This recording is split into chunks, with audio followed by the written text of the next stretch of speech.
कठपुतलियां vote को रोन के आती हैं।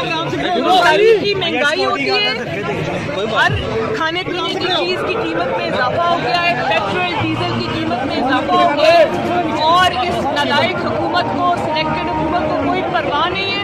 इनको परवाह है तो इस चीज़ की कि नवाज शरीफ का एसी उतरवाना है, मरियम नवाज की आवाज़ बंद करनी है, शाहिद खाकान को गिरफ्तार करना है। तो अवाम जो है वो तैयार रहे इंशाअल्लाह ताला आखिरी धक्का इसको देने में। आप क्या समझती हैं कि सेनेट के इलेक्शन में कल जो हुआ है, मियां नवाज शरीफ की रिहाई अल्लाह ताला को भला कब होगी, लेकिन मेरे लिए जो बात ज़्यादा अहमियत की हामिल है और पाकिस्तान के अवाम के लिए कि उनकी बेगुनाही उसी जज ने साबित कर दी है जिस जज ने उनको सजा दी। कल के इलेक्शन के हवाले से इंशाअल्लाह